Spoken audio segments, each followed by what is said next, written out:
तो गाइस आज मैं एक्सप्लेन करूंगा मार्शल यूनिवर्स सीजन 10 एपिसोड 59 के नॉवेल को।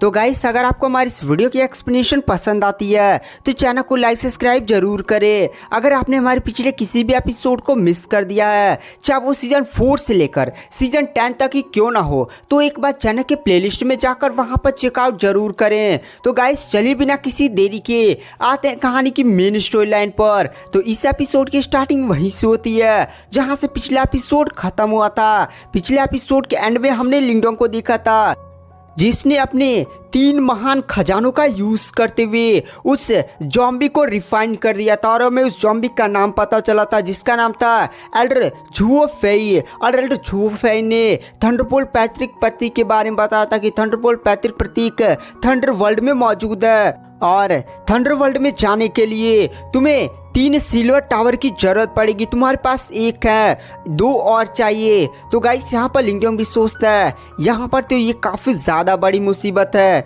क्योंकि 2 सिल्वर टावर, एक तो नौ रहस्यमयी शांति हॉल के पास है और मतलब गाइस पैंग हाउ के एक पास सिल्वर टावर है और दूसरा उस लड़के लिंग जुआन के पास है जो फाइटर सेक्ट की है।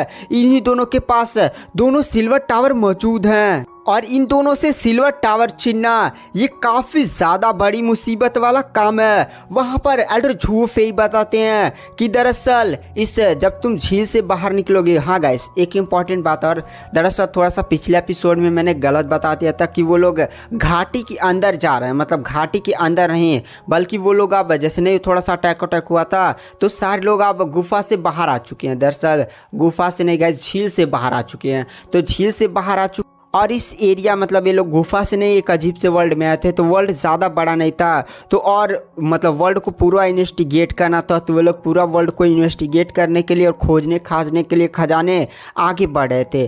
तो गाइस यहाँ पर आपको ज़्यादा कन्फ्यूज़न ना हो, मैं सारी बातें आपको क्लियर कर देता हूँ। दरअसल आप ये मानिए कि लिंगडोंग अभी इस समय झील में नहीं है बल्कि वो एक अलग से डायरेक्शन में भागा था और झील के मतलब झील में नहीं, झील में कहाँ तक गया, कितनी बड़ी झील होगी। तो दरअसल नहीं वो जॉम्बी ने अटैक किया था तो लिंगडोंग तुरंत झील के ऊपर भाग गया था। सारे कल्टिवेटर भी अब झील के ऊपर भाग गए थे क्योंकि और भी अंदर जॉम्बी की लाश हो सकते हैं, उन लोग से फाइट करना क्या ही मुसीबत पड़ी हो। तो वो लोग इस वर्ल्ड को और भी इन्वेस्टिगेट करने के लिए खजाने उजाने ढूंढने के लिए आगे बढ़ गए थे और इधर जो लिंगडोंग के पीछे वो जॉम्बी पड़ गया था। तो जॉम्बी ने मतलब लिंगडोंग दूर आया था उसके बाद रिफाइन कर दिया था इस जॉम्बी को। तो यहाँ पर ये जो एल्डर झुओ फेई वाली जॉम्बी होती है, जॉम्बी नहीं हम इसे नॉर्मल एल्डर झुओ फेई बोलेंगे। तो यहाँ पर एल्डर झुओ फेई लिंगडोंग को बताते हैं देखो लिंगडोंग तुम्हें पहले थंडर हॉल में जाना होगा। थंडर हॉल में जब तुम जाओगे तो वहाँ पर तुम्हें थंडर हॉल में जाने का रास्ता मिलेगा और थंडर वर्ल्ड में जाने के लिए ना तुम्हें वो चाबी लगानी पड़ेगी। तो आप गाइस समझ चुके होंगे सारी बातें। तो यहाँ पर एल्डर झुओ फेई बोलते हैं दरअसल मैं एल्डर झुओ फेई इस थंडर वर्ल्ड का गार्ड था। देखो थंडर वर्ल्ड को 4 लोग गार्ड किया करते थे जिनमें से मैं हूँ और मेरा उससे जब ईमो के साथ सामना हुआ था तो मैं थोड़ा सा थंडर हॉल से दूर चला गया था, लेकिन मेरा जितना अनुमान लगाया जाती कि मेरे जो 3 साथी हैं उन्हें भी ईमो एनर्जी द्वारा ग्रसित कर दिया गया होगा, यानी वो लोग थंडर हॉल में ही होंगे और उनकी पावर परफेक्ट परफॉर्म स्टेज के एडवांस लेवल की है। तुम्हें पहले उन्हें हराना होगा, उसके बाद तुम थंडर हॉल में एंटर करोगे। थंडर हॉल में तुम्हें चाबी लगानी होगी, मतलब घुसोगे तो वहाँ कुछ मिलेगा, उसके बाद चाबी लगाओगे, उसके बाद ही तुम थंडर वर्ल्ड में एंटर कर पाओगे। वहाँ पर वो जो एल्डर होते हैं वो लिंगडोंग से बोलते हैं लिंगडोंग तुम्हें काफ़ी ज़्यादा सतर्क रहने की ज़रूरत है। एंशिएंट डिवॉल्विंग सिंबल को फालतू में बाहर मत निकालना और किसी को भी इसके बारे में पता ना चले, वरना ईमो क्रिएचर तुम पर पक्का अटैक करे। दुनिया वाले तो तुमसे छोड़ेंगे ही क्योंकि तुम अभी काफ़ी ज़्यादा कमज़ोर हो। वैसे भी अब मेरे पास टाइम नहीं है, अब मेरी आत्मा का ये छोटा सा टुकड़ा जो बचा हुआ है वो भी ख़त्म हो जाएगा और मैं इस दुनिया से मुक्त हो जाऊंगा। और मैं इस दुनिया से जाने से पहले मैं तुम्हें यह रिवॉर्ड देना चाहता हूँ। मेरी बॉडी के अंदर बहुत ही बड़ा थंडरकोल मौजूद है जो काफ़ी ज़्यादा पावरफुल है। इस थंडरकोल को अगर तुम एब्जॉर्व करते हो तुम्हारी पावर काफ़ी ज़्यादा बढ़ जाएगी। मेरी बातों का ध्यान रखना, तुम्हें अपना एंशिएंट डिवॉल्विंग सिंबल कम से कम यूज़ करना है और इसके बारे में ईमो को कभी भी आइडिया नहीं लगना चाहिए जब तक तुम काफ़ी ज़्यादा स्ट्रॉन्ग नहीं हो जाते हो। यह बात बोलते हुए वहाँ पर जो एल्डर झुओ फेई की बॉडी होती है उनमें से उनकी सोल गायब हो जाती है और पूरी बॉडी समझे ऐसे गायब हो जाती है और वहाँ पर एक काफ़ी ज़्यादा बड़ा थंडर कोर बसता है गैस, नॉर्मल थंडर कोर नहीं बल्कि बहुत ही ज़्यादा डेंजर बड़ा, मतलब 10 फीट जितना बड़ा थंडर कोर, और उससे अंदर से जो प्योर एनर्जी निकल रही थी ना गैस वो काफ़ी ज़्यादा भयानक थी। लिंगडोंग भी एल्डर झू फेई को धन्यवाद बोलता है कि उन्होंने जाने से पहले लिंगडोंग को इतना बड़ा रिवॉर्ड दे दिया। यहाँ पर लिंगडोंग इस थंडर कोर की पावर को काफ़ी अच्छी तरह से और काफ़ी आसानी से एब्जॉर्व कर सकता है, क्योंकि एल्डर झू फेई ने खुद मतलब मरने से पहले उन्होंने थंडर को लिंगडोंग को सौंप दिया ना, मतलब सौंपा हुआ एनर्जी लिंगडोंग आसानी से एब्जॉर्व कर सकता था। यहाँ पर लिंगडोंग भी एल्डर झू फेई की बातों को सुनता है कि तुम अभी काफ़ी ज़्यादा कमज़ोर हो। लिंगडोंग भी जानता था कि लिंगडोंग अभी काफ़ी ज़्यादा कमज़ोर है। अगर एक परफेक्ट परफॉर्म स्टेज के काफ़ी ज़्यादा अच्छा खासा लेवल का, मतलब परफेक्ट परफॉर्म स्टेज के एडवांस लेवल का अच्छा खासा कल्टीवेटर लिंगडोंग पर अटैक करे तो लिंगडोंग को काफ़ी ज़्यादा बड़ी मुसीबत में डाल सकता है। लेकिन अगर यहाँ पर वर्ल्ड स्टेज का कल्टीवेटर का सामना लिंगडोंग से हो गया तो वर्ल्ड स्टेज का कल्टीवेटर लिंगडोंग को जान से मारने की भी क्षमता रखता है। इसलिए लिंगडोंग को पहले अपना ब्रेक थ्रू करके अपने लेवल को बढ़ाने की ज़रूरत है। लिंगडोंग ने असली पावर यूनिक डेविल रीजन में दिखी थी, जहां पर वो काफ़ी ज़्यादा असहाय हो गया था।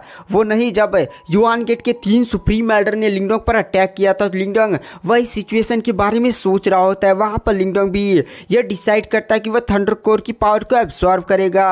उसके बाद जो लिंगडोंग होता है वो कल्टिवेशन करने के लिए बैठ जाता है और धीरे धीरे थंडर कोर की पावर्स को एब्जॉर्व करने लगता है। लिंगडोंग यहाँ पर एंशिएंट रिवॉल्विंग सिंबल्स की भी पावर्स का यूज करता है, जिससे वह थंडर कोर की बहुत सारी एनर्जी को काफी तेजी से अपनी बॉडी के अंदर ले रहा होता है। यहाँ पर लिंगडोंग green dragon heavenly multiplies technique का भी यूज करने लगता है, क्योंकि जैसे जैसे लिंगडोंग इस थंडर कोर की एनर्जी को एब्जॉर्व करता जा रहा था उसे ऐसा फील हो रहा था कि उसका जो green dragon heavenly multiplies technique है वो और भी ज्यादा पावरफुल होता जा रहा है।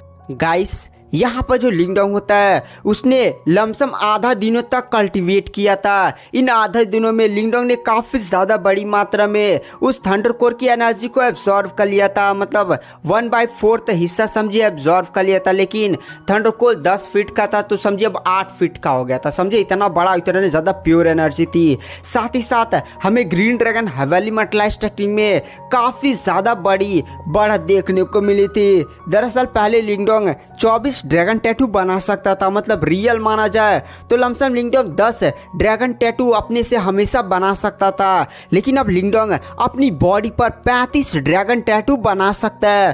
35 ड्रैगन टैटू की पावर आप समझ सकते हैं ना गाइस। आप लोग सोच रहे होंगे 24 बना सकता था तो आखिर 10 ही मतलब ओरिजिनल क्यों है।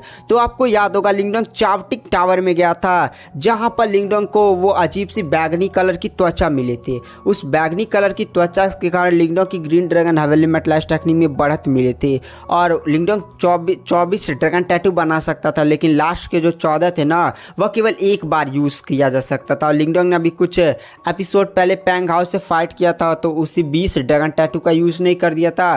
तो आप मान सकते हैं, आप लिंगडोंग के मतलब नॉर्मली माना जाए तो लिंगडोंग केवल 10 ड्रैगन टैटू का यूज़ कर सकता था। बट अब 35 का मतलब आप मान लीजिए अगर लिंगडोंग का इस बार पैंग हाउ से सामना हो जाए ना, एक मुक्का मारेगा उतने पैंग हाउ की ऐसी की तैसी हो जाएगी। तो गाइस यहाँ पर लिंगडोंग भी थंडर कोर को देखता है और कहता भी थंडर कोर में काफ़ी ज़्यादा एनर्जी बाकी है। इसलिए जो लिंगडोंग होता है वह थंडर कोर को फिर से अपने स्टोरिंग बैग में रख लेता है। उसके बाद जो लिंगडोंग होता है वह कहता है अब मुझे भी ज़्यादा यहाँ पर कल्टिवेट नहीं करना चाहिए। यहाँ पर थंडर कोर की एनर्जी को एब्जॉर्व करूँगा तो मैं और भी ज़्यादा ड्रैगन टैटू अपनी बॉडी पर बना सकता। लेकिन मेरा यहाँ पर जो मेन एम है वह थंडरबोल्ट पैतृक प्रतीक प्राप्त करना है। इसलिए मुझे बाहर निकलना होगा और पहले थंडर हॉल को ढूंढना होगा। उसके बाद जो लिंगडोंग होता है वो अपनी कढ़ाई से बाहर निकलता है, जहाँ पर छोटी लड़की म्यूलिंग शान उसका इंतजार कर रही होती है। जब वह देखती है कि लिंगडोंग कढ़ाई से बाहर निकल रहा है और लिंगडोंग सही सलामत है तो वो काफ़ी ज़्यादा खुश हो जाती है। और फिर वह लिंगडोंग से पूछते हैं बड़े भाई लिंगडोंग उस ज़ॉम्बी का क्या हुआ जो आपसे हेल्प मांग रहा था। लिंगडोंग भी बोलता हाँ मैंने उसकी हेल्प कर दी। दरअसल उस पर एक बुरी एनर्जी ने काबू कर लिया था और मैंने उसकी हेल्प कर दी। अब वो एल्डर इस दुनिया से समझे जा चुका है। वहाँ पर छोटी लड़की भी लिंगडोंग से बोलती है, लिंगडोंग भाई आप तो सच में काफ़ी ज़्यादा पावरफुल है। वो ज़ॉम्बी एक परफेक्ट परफॉर्मेंस स्टेज के एडवांस लेवल में भी काफ़ी ज़्यादा खतरनाक था, मतलब वर्ल्ड स्टेज के लमसम आसपास कल्टिवेटर था। आपने उसे संभालिए, सच में आप काफ़ी ज़्यादा खतरनाक है। लिंगडोंग भी बोलता है मैं थोड़ा सा भाग्यशाली हूँ। छोटी लड़की बोलती है अब हम कहाँ जाएंगे? वहाँ पर लिंगडोंग बोलता है इधर सारी कल्टिवेटर्स किस डायरेक्शन में गए? छोटी लड़की भी बोलती है उस डायरेक्शन में। वहाँ पर लिंगडोंग भी कहता है चलो हम भी उसी डायरेक्शन में जाएंगे। शायद उन लोग को पता है कि थंडर हॉल किस डायरेक्शन में है, मतलब गाइस वो नहीं पैंग हाउ का सेक्ट और वो फाइटर सेक्ट, उन लोग के पास कोई सोर्स तो होगा ही, इसलिए वो सारे लोग उसी डायरेक्शन में गए होंगे। तो लिंगडोंग भी उसी डायरेक्शन में चला जाने लगता है। लिंगडोंग यहाँ पर बहुत सारे लोगों से मिलता है जो इधर उधर खजाने लूट रहे होते हैं, बट लिंगडोंग का मेन एम थंडर हॉल तक जाना था। जैसे जैसे लिंगडोंग ने थोड़ा सा आगे बढ़ते जा रहा था, मतलब इस वर्ल्ड के एकदम थोड़ा सा एकदम कोने में जा रहा होता है, तो वहाँ पर लिंगडोंग को काफ़ी ज़्यादा भयानक लड़ाई के निशान मिल रहे होते हैं। यहाँ पर लिंगडोंग भी बोलता है एंशिएंट टाइम में जो सेट का पैट्रियास था, लगता है उसकी फाइट काफ़ी ज़्यादा पावरफुल उस किंग लेवल के डीमन क्रिएचर से इधर ही हुई थी, और इसीलिए तो यहाँ पर इतने बड़े बड़े मतलब लड़ाई के निशान है। शायद लगता है किंग लेवल के डीमन क्रिएचर और उस तब थंडरफोर्ड पैतृक प्रतीक पाने वाला बंदा के बीच में फाइट हुई होगी। तो गाइस आज की वीडियो के एक्सप्लेनेशन को यहीं पर एंड कर देते हैं। हाँ थोड़ा सा एपिसोड्स छोटे हो रहे हैं, बट 60 के बाद एपिसोड्स बड़े आएंगे, क्योंकि यहाँ पर जैसे मतलब थोड़ा सा लिंगडोंग एंटर करेगा यहाँ पर, मतलब क्या बोला जाता है, बट थोड़ा सा आगे एपिसोड्स को जान लीजिए 60 के बाद, क्योंकि कहानी इंटरेस्टिंग होती जा रही है ना। तो कहानी में मैं सोचा हूँ पूरी फाइट्स को एकदम एक घंटे की वीडियो के एक साथ एक्सप्लेन करूँगा। तो अभी इधर एक घंटा करूँगा ना तो फाइट्स में थोड़ा सा मिसमैच हो सकता है, फाइट्स आधा बचेगा, तो आधा ने मैं एक घंटे की वीडियो में एक फाइट को कवर कर दूंगा। तो वीडियो की एक्सप्लेनेशन पसंद आई हो तो thank you, bye bye. Next episode डालने की कोशिश करूंगा।